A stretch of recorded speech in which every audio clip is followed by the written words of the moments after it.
Untested good ideas often go bad. In 1665, the Lord Mayor of London had a good idea that he thought would stop the plague. Plague is how to say plague.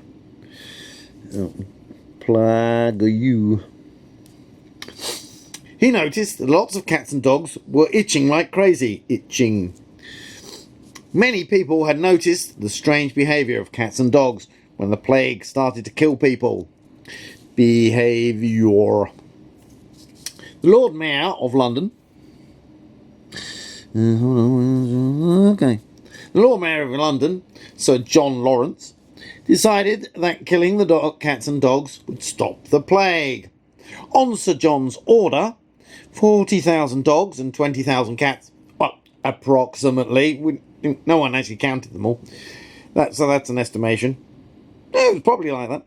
The death rate increased from 265 people in the month before the cats and dogs were killed to 1,843 people in the month after the cats and dogs were killed.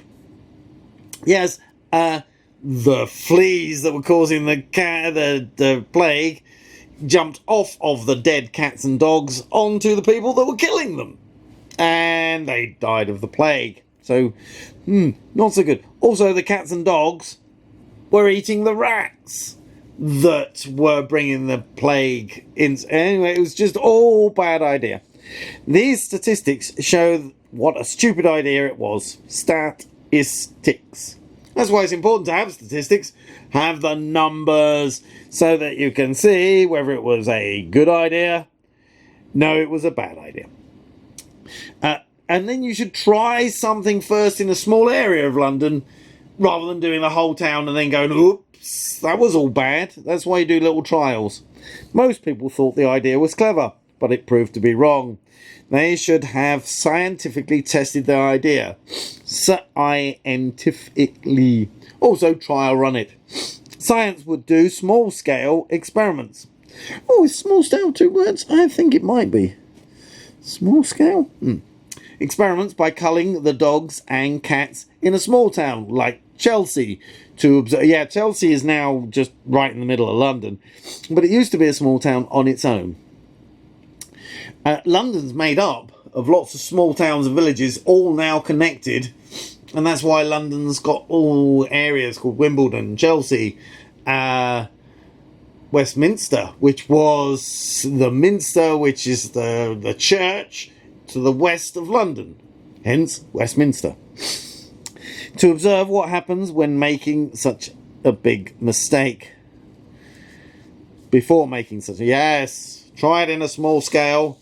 Like, that's why we do experiments in labs. Try it in a small scale first, before you do it in big scale. Observe. Yes. The cats and dogs actually acting strangely at the same time as the plague is called correlation.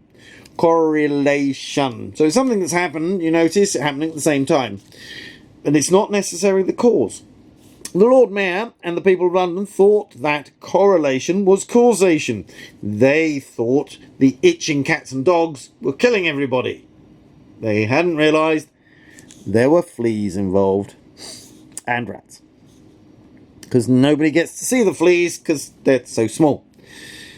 Causation. Yeah, what causes things happening?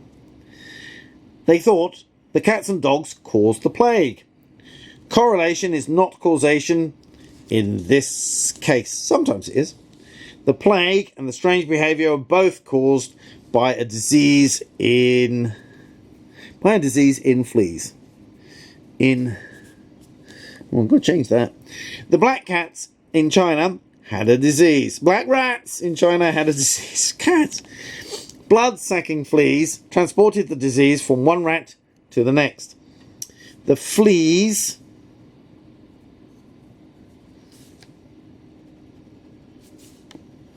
multiplied and the disease spread to Europe. Fleas attack when they detect the carbon dioxide gas breathed out by all animals. dioxide. Oh yes, carbon dioxide also released by plants. But the fleas aren't interested in the plants because they're not breathing out enough carbon dioxide. They go to where the most carbon dioxide is coming from. And also, I think they have heat detectors like mosquitoes do. Mosquitoes also go towards carbon dioxide.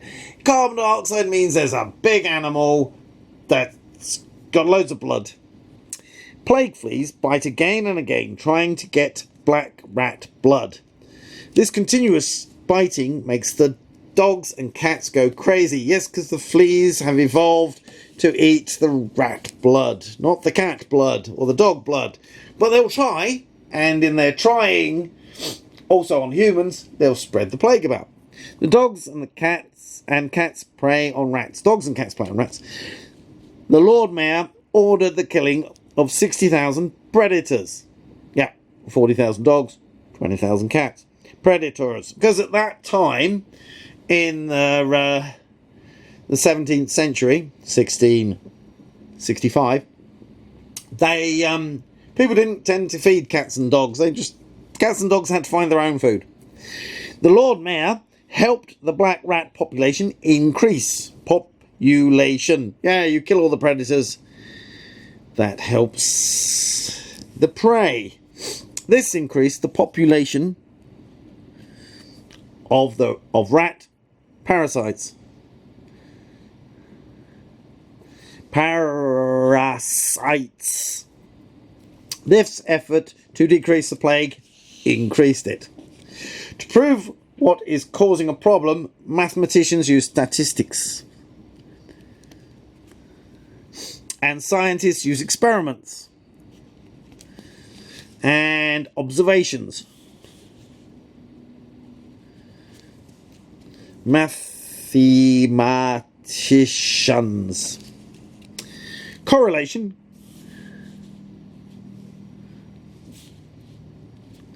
is not always causation.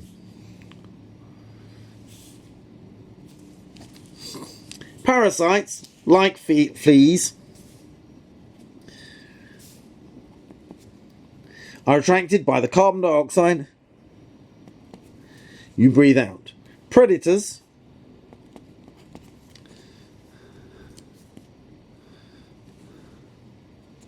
keep prey populations down. Cool. Press my picture, get more of my videos. Press like, press subscribe. Bye.